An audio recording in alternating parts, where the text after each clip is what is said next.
We're gonna take this piece of denim that's been cut 4 by 8 inches and fold it in half and get a finger press crease. And then we're gonna fold it in half again and do the middle, and we're just creasing it with our fingers. We're gonna take a little pencil and mark it, or if you preferably if you have an erasable pen or marker, you can use it. Taking it over to our sewing machine, we gotta fold it lengthwise like a hot dog bun. We're gonna take the ends and fold them over to the center on both sides, taking the 4-inch wide strip down to 2 inches.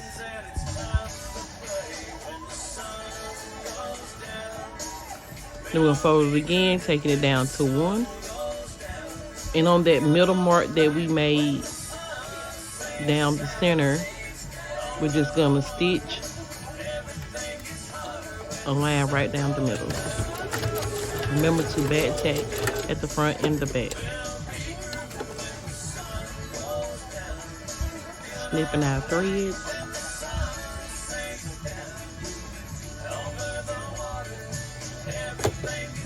Then we're gonna take our hot dog and we're just gonna smush it in the middle and bring both sides over, essentially creating a little point.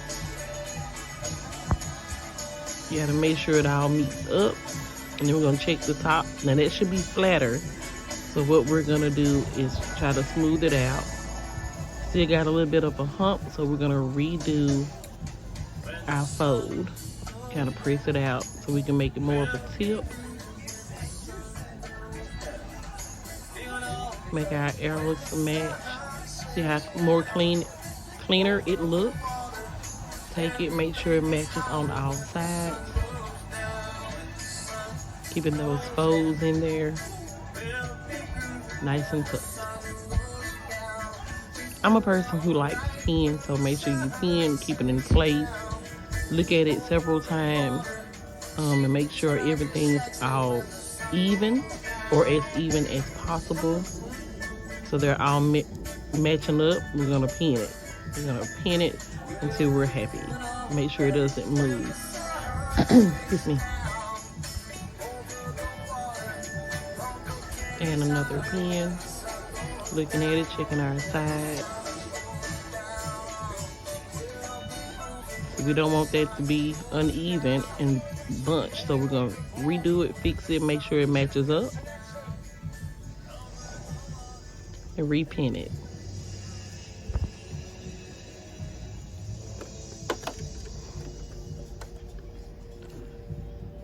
Now I'm gonna sew this at 1/4 of an inch away from the end, because I'm going to stitch it down to the top of my jacket using a 1/8 seam allowance. So make sure you hold those threads before you start sewing. There's no need honestly to back tack, because it'll be in the seam, but I back tack. We're gonna go down to the corner, make sure our needle is down, and then pivot, moving pins as we go. If you need to use a hump jumper here, you can. I'm gonna put one more stitch in it because it's not quite at the end. Needle down and then pivot. Same process, nice and slow to the corner. Needle down and then pivot again.